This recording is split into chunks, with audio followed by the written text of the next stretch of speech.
एक बार की बात है, एक राजा ने अपने राज्य में यह मुनादी पिटवाई कि जो कोई भी आदमी ऐसी नाव बनाएगा जो ज़मीन पर भी चलेगी और पानी में भी चलेगी, तो मैं उस आदमी से अपनी बेटी की शादी करा दूंगा। उस देश में एक आदमी रहता था जिसके 3 बेटे थे। उसके पास एक घोड़ा, एक गधा और एक सूअर का बच्चा भी था। जब उसके सबसे बड़े बेटे ने यह मुनादी सुनी तो उसने अपने पिता से कहा, पिताजी, आप अपना घोड़ा बेच दीजिए और उससे जो पैसे मिलेंगे मैं उनसे नाव बनाने का सामान खरीदूंगा।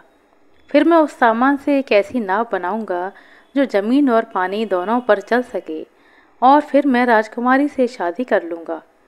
पिता अपना घोड़ा नहीं बेचना चाहता था, पर अपने बेटे की जिद के आगे उसे झुकना ही पड़ा।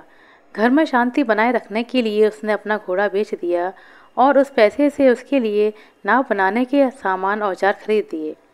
अगले दिन वह लड़का सुबह सवेरे उठा और नाव बनाने के लिए लकड़ी काटने जंगल चल दिया। जब उसकी नाव आधी बन गई तो एक छोटा सा बूढ़ा वहाँ आया और उससे बोला, बेटा, तुम यह क्या बना रहे हो? बस ऐसे ही, जो मुझे अच्छा लग रहा है, लड़की ने जवाब दिया। और तुम्हें क्या अच्छा लग रहा है? बूढ़े ने पूछा। लकड़ी का बक्सा, लड़के ने कहा। तो कल तुम्हें बक्से अपने आप कटी मिल जाएंगी। अभी तुम अपने घर जाओ। ऐसा कहकर वह बूढ़ा वहाँ से चला गया। अगली सुबह जब वह वापस जंगल आया तो जहाँ उसने अपनी आधी बनी नाव रखी हुई थी और लकड़ी औजार छोड़े थे, वहाँ बक्सों का ढेर पड़ा मिला। उस ढेर को देखकर उस लड़के ने अपना सर पीट लिया और रोता चिल्लाता घर वापस आ गया।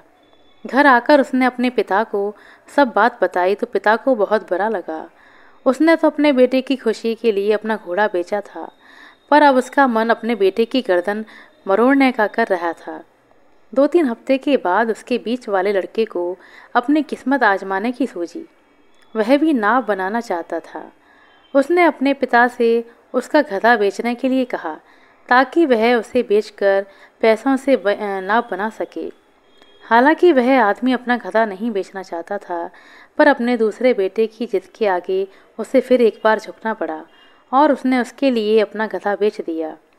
जो पैसे मिले उनसे सामान खरीदा और वह लड़का नाव बनाने जंगल की तरफ चल दिया। वहाँ जाकर उसने भी लकड़ियाँ काटी और उसकी नाव बनानी शुरू कर दी।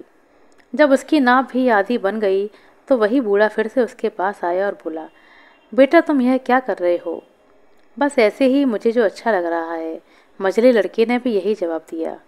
और क्या तुम बताओगे तुम्हें क्या अच्छा लग रहा है? बूढ़े ने पूछा। मैं झाड़ू की पकड़ बना रहा हूँ। बूढ़े ने कहा, तो ठीक है, कल तुम्हें झाड़ू की पकड़ अपने आप बनी मिल जाएगी। अभी तुम अपने घर जाओ। ऐसा कहकर बूढ़ा वहाँ से चला गया। शाम को वह लड़का भी अपनी नाव के लिए लकड़ी काट कर घर चला गया। घर जाकर उसने खाना खाया और सो गया। सुबह सवेरे उठकर जब वह जंगल पहुंचा तो उसने देखा उसकी काटी सारी लकड़ी की तो झाड़ू की पकड़ बन चुकी हैं। यह देखकर उसने अपना सर पीट लिया और रोता चिल्लाता घर वापस आ गया। घर आकर उसने अपने पिता को पूरी घटना सुनाई तो पिता को बहुत बुरा लगा, क्योंकि उसने तो अपने बेटे की खुशी के लिए अपना गधा बेचा था।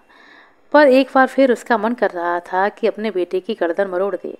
वह चिल्लाकर बोला, तुम्हारे साथ जो भी हुआ ठीक ही हुआ, बल्कि तुम दोनों के साथ जो हुआ वो अच्छा ही हुआ, क्योंकि तुम लोगों के विचार बेवकूफ़ी भरे थे। और यह मेरे साथ भी ठीक हुआ, क्योंकि मैंने तुम्हारी बातों को माना। उसका सबसे छोटा बेटा सब सुन रहा था। वह बोला, अब जब हम यहाँ तक आ ही गए हैं पिताजी, तो हमें बाकी बचा रास्ता पार कर लेना चाहिए। पिताजी, मैं भी अपनी किस्मत आजमाना चाहता हूँ। हम यह सूअर का बच्चा बेच देते हैं, नए औजार खरीदते हैं, और कौन जाने शायद मैं वैसी ही नाव बना लूँ जैसा राजा जी ने कहा है। यह सुनकर तो पिता के गुस्से का पारा साथ में आसमान पर चढ़ गया। काफ़ी कहा सुनी हुई उसके बाद वह सूअर का बच्चा भी बेच दिया गया। नए औजार खरीदे गए और वह लड़का अगले दिन नाव बनाने के लिए लकड़ी काटने जंगल पहुंच गया। उसकी नाव जब आधी बन गई तो फिर से वही बूढ़ा व्यक्ति वहां आया और बोला, बेटे, तुम क्या कर रहे हो? लड़के ने जवाब दिया, बाबा, मैं एक ऐसी नाव बना रहा हूँ जो ज़मीन पर भी चल सके और पानी में भी तैर सके। बूढ़ा बोला, तो तुम्हें ऐसी नाव जो ज़मीन पर भी चले और पानी पर भी तैरे अपने आप बनी मिल जाएगी। अभी तुम अपने घर जाओ। और यह कहकर वह बूढ़ा व्यक्ति वहाँ से चला गया। अपने दूसरे भाइयों की तरह वह भी शाम होने पर घर वापस आ गया। उसने खाना खाया और सो गया। अगले दिन जब वह सुबह सवेरे जंगल पहुंचा तो उसे वैसी ही नाव तैयार खड़ी मिली। वह लड़का तो नाव को देखकर बहुत खुश हो गया। उसके पतवार भी थे और उसमें पाल भी लगे हुए थे। वह तुरंत ही नाव पर चढ़ गया और बोला, चल नाव चल, जमीन पर चल। और नाव जंगल में होकर इतनी आसानी से जाने लगी जैसे कि नाव पानी पर तैर रही हो। चलते चलते वह उसके घर आ गई। उसके पिता और भाई उस नाव को देखकर बड़े आश्चर्य में पड़ गए। लड़का फिर से बोला, चल नाव चल, जमीन पर चल। अब वह राजा के महल की तरफ चल दी। पहाड़ों पर चढ़ती हुई, मैदानों में गुजरती हुई, और जब भी कोई नदी आती तो उसमें तैरती हुई। अब उसके पास नाव तो थी, पर उसे चलाने के लिए कोई साथी नहीं था। वह अब एक ऐसी नदी पर आ पहुंचा था जिसका पानी समुद्र की एक धारा से आना था, पर उसका पानी नदी तक नहीं पहुंच रहा था, क्योंकि नदी के मुंह पर उसके किनारे पर खड़ा एक बहुत ही बड़ा आदमी झुककर वो समुद्र की धारा में से पानी पी रहा था, और उसका पानी नदी में नहीं आ पा रहा था, जिससे वह धारा सूख रही थी। लड़के ने कहा, हे भगवान, कितना सारा पानी पीने वाला आदमी है। क्या ही अच्छा हो कि अगर यह मेरे साथ राजा के महल तक चले। वह चिल्लाकर बोला, क्या तुम मेरे साथ राजा के महल तक चलना पसंद करोगे? उस बड़े आदमी ने एक घूंट पानी और पिया और बोला, खुशी से। अब जबकि मेरी प्यास थोड़ी बुझ गई है तो मैं तुम्हारे साथ चल सकता हूँ। कहकर वह उस नाव पर चढ़ गया। अब वह नाव पानी पर तैरने लगी, क्योंकि समुद्र का पानी अब नदी में आने लगा था। नदी में तैरने के बाद अब वह नाव फिर से ज़मीन पर चलने लगी थी। चलते चलते वे दोनों एक ऐसी जगह पर आए जहाँ एक आदमी एक बड़ी सी आलू को लोहे के डंडे में लगाकर आग के ऊपर भून रहा था। उस आदमी को देखकर उस लड़के ने उस आदमी से पूछा, क्या तुम मेरे साथ राजा के महल तक चलना पसंद करोगे? वह बोला, हाँ हाँ, क्यों नहीं। मुझे बस जरा सा समय दो ताकि मैं यह गस्सा खा सकूं, फिर मैं तुम्हारे साथ चलता हूँ। हाँ हाँ ज़रूर, लड़के ने कहा। इस पर उस आदमी ने उस आलू को उस लोहे के डंडे में से निकाला और अपने मुंह में ऐसे रख लिया जैसे बहुत बड़ा भुक्कड़ हो, और उसे खाकर उस लड़के के साथ नाव पर सवार हो गया। अब तीनों राजा के महल के लिए चल दिए। नाव झीलें पार करती हुई खेतों में से होती हुई चली जा रही थी। उन्हें एक बड़ा आदमी मिल गया जो एक पहाड़ के सहारे खड़ा था। उसे इस तरह खड़ा देखकर वह लड़का उससे बोला, क्या तुम मेरे साथ राजा के महल तक चलना पसंद करोगे? वह आदमी बोला, मैं तो यहाँ से हिल भी नहीं सकता। लड़के ने पूछा, लेकिन क्यों? क्योंकि अगर मैं यहाँ से हटा तो यह पहाड़ गिर जाएगा। उस आदमी ने बोला, तो गिर जाने दो, लड़के ने कहा।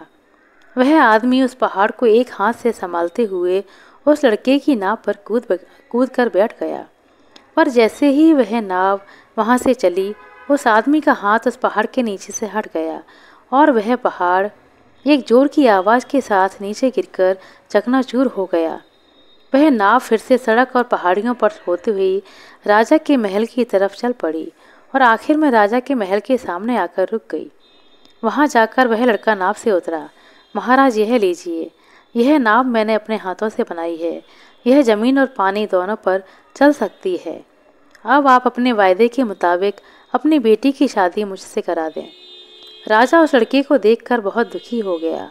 वह तो ऐसे गरीब लड़के की आशा ही नहीं कर रहा था कि कोई ऐसा गरीब लड़का इतनी अच्छी नाव बनाकर लाएगा जो पानी पर और ज़मीन पर दोनों पर चल पाएगी, और उसे अपनी बेटी की शादी एक ऐसे आदमी से करनी पड़ जाएगी।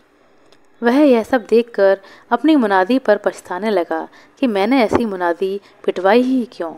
अब उसे अपनी बेटी किसी गरीब को देनी पड़ेगी। कुछ सोचकर राजा बोला, ठीक है, मैं अपनी बेटी की शादी तुमसे करूँगा, पर तुम्हें मेरी एक शर्त माननी पड़ेगी। मेरी दावत में जो भी तुम्हें दूंगा वह सारी चीज़ें तुम और तुम्हारे साथ के लोगों को ख़त्म करनी पड़ेंगी। तुम उनमें से एक दाना भी नहीं छोड़ सकते। ठीक है, यह बताइए कि दावत है कब? लड़के ने पूछा। राजा ने कहा, कल। और अगले दिन उसने यह सोचते हुए 1000 चीज़ों की दावत का इंतज़ाम किया कि ना तो उस लड़के ने इतनी सारी चीज़ें कभी देखी होंगी और ना ही उसके साथी यह सब चीज़ें खा पाएंगे। तो अगले दिन वह लड़का केवल एक आदमी को साथ लेकर उस दावत में आया।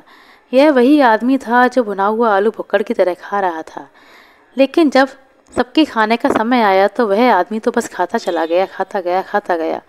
कुछ को चबाते हुए, कुछ को साबुत का साबुत निकलते हुए, जब तक कि उसने वहाँ रखी सारी चीज़ें खत्म न कर ली। राजा तो उस आदमी को देखता ही रह गया। फिर उसने ताली बजाकर अपने नौकरों को बुलाया और कहा, रसोई में कुछ बचा है क्या? नौकर बोले, थोड़ा सा ही बचा है। राजा ने उस सामान को भी मंगवा लिया तो नौकर खाने के आखिरी टुकड़े तक सब सामान वहाँ ले आया। उस आदमी ने वह सब खा लिया। राजा की समझ में नहीं आया कि अब वह क्या करे। फिर वह कुछ सोचकर बोला, अब मैं अपनी बेटी की शादी तुम्हारे साथ कर सकता हूँ, पर अभी तो इस खाने के बाद शराब भी पीनी बाकी है। अब मैं तुम्हारे लिए अपने तहखाने में रखी सारी शराब मंगवाता हूँ, जिसे तुम्हें और तुम्हारे साथी को पूरा का पूरा खत्म करना होगा। अब की बार उस लड़के के साथ वह नदी का पानी पीने वाला आदमी आया और देखते ही देखते राजा की सारी शराब खत्म कर डाली। फिर उसने वह शराब भी पी डाली जो राजा ने अपने लिए बचा कर रखी थी। राजा बोला, बहुत अच्छे, मैं इस बात के खिलाफ बिल्कुल भी नहीं कि मैं अपनी बेटी तुम्हें नहीं दूंगा, पर अब दहेज का सवाल है जो उसके साथ जाएगा। उसके श्रृंगार करने की मेज, अलमारियाँ, पलंग, चादरें, कपड़े और घर की बहुत सारी चीज़ें जो मैं उसे दूंगा, वे सब तुम्हें मेरी बेटी को उन सबके ऊपर बिठाकर एक ही बार में उसी समय ले जानी होंगी। लड़का उस आदमी की तरफ देखता हुआ बोला, जिसने पहाड़ को संभाल कर रखा था, क्या यह काम तुम्हें कोई काम लग रहा है? वह आदमी बोला, क्या मुझे यह काम लग रहा है? नहीं नहीं, यह तो मेरा शौक है। सब लोग महल चले गए। लड़के ने सामान लाने वालों से पूछा, क्या तुम लोग तैयार हो? अगर तैयार हो तो सामान लादना शुरू करो। वे लोग कपड़ों की अलमारियाँ लाए, मेज़ें लाए, जवाहरात के बक्से लाए और भी बहुत सारा सामान लाए। सारा सामान लाकर उन्होंने उस आदमी की कमर पर लाद दिया। उस सामान के ऊपर बैठने के लिए उस राजकुमारी को पहले अपने महल की मीनार पर चढ़ना पड़ा। फिर वह उस ढेर पर आकर बैठ गई। जब वह बैठ गई तो वह बड़ा आदमी चिल्लाकर बोला, राजकुमारी जी, थोड़ा कसकर पकड़ लीजिएगा, मैं चलना शुरू करता हूँ। कहीं ऐसा ना हो कि मेरे चलने के धक्के से आप नीचे गिर जाएं। इतना कहकर वह सब कुछ लेकर नाव की तरफ भाग लिया और कूद कर नाव पर चढ़ गया। लड़का बोला, ओ नाव, अब तुम उड़ चलो। और नाव सड़कों, चौराहों और खेतों के ऊपर से उड़ती हुई चल पड़ी। राजा अपनी छत पर खड़ा सब देख रहा था। वह चिल्लाया, उनके पीछे जाओ और उन सबको पकड़कर जंजीर में बांध कर ले आओ। राजा की सिपाही उसके पीछे भागे, परंतु नाव के उड़ने से जो धूल का बादल उठा उससे वह उन्हें देख भी ना सके। लड़के का पिता अपने छोटे बेटे को उसकी दुल्हन के साथ और पूरी नाव भरे सामान के साथ देखकर बहुत खुश हुआ। फिर उस लड़के ने दुनिया का सबसे सुंदर महल बनवाया, जिसमें एक एक ताला उसने अपने पिता, भाइयों और अपने साथियों को रहने के लिए दे दिया। बाकी का महल उसने अपने और अपनी पत्नी के लिए रख लिया। फिर पूरा परिवार खुशी खुशी रहने लगे। आशा करते हैं दोस्तों आपको हमारा द्वारा सुनाई गई है कहानी अच्छी लगी होगी। कहानी अच्छी लगी हो तो कृपया लाइक कर दें, शेयर कर दें। चैनल पर नए हैं तो सब्सक्राइब कर लें। अपना कीमती समय देने के लिए बहुत बहुत धन्यवाद। मिलते हैं अगली वीडियो में, तब तक के लिए नमस्कार।